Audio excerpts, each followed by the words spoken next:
This isn't just a podcast, it's a movement. The Middle Ground Mike is fighting for truth and unity. Subscribe now or support us today. Links are in the notes. Stand with us. Right.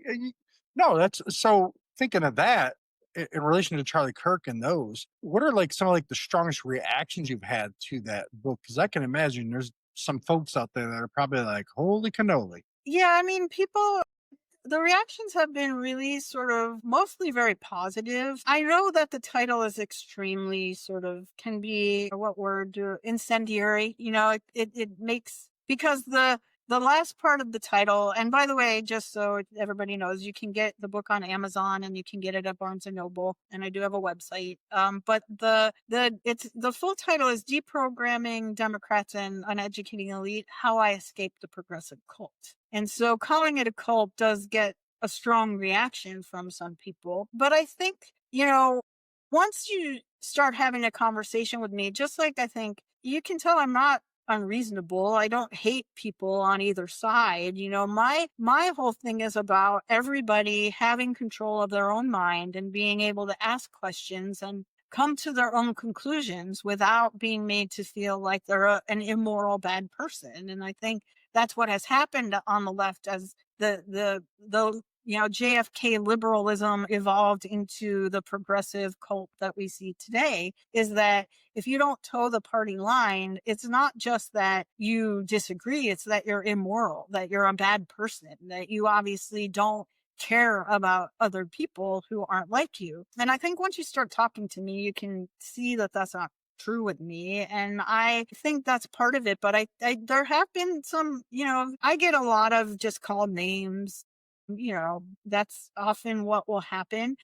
And I encourage people to also think that when you get to that point where you've asked these questions, and which is what I always do if I'm talking to someone who might disagree with me, I just ask them questions, and they start calling you a name, consider that a win in some ways. I don't think you're ever I've never had a conversation, I'll tell you, where I've been asking these questions and someone goes, oh my God, you changed my mind in the moment. But you've planted a seed in their mind. And really what I have always tried to do is just get people to think for themselves.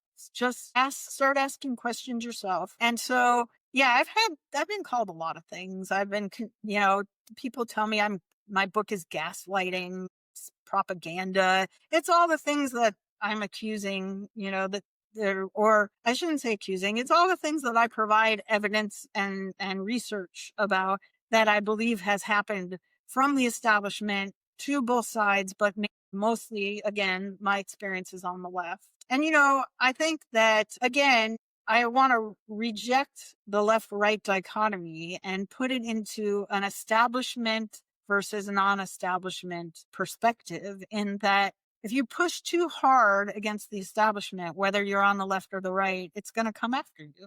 It's going to protect itself. And so the media, I used to joke around, when people would say, oh, the media has a left-wing bias, I would joke around and say, no, facts have a left-wing bias. Okay.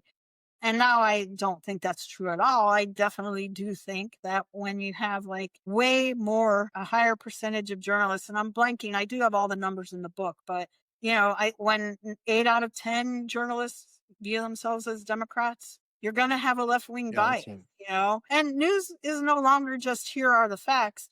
Like, you just go to CNN and it'll tell you, here's the top 5 takeaways from last night's speech and what you should think about them.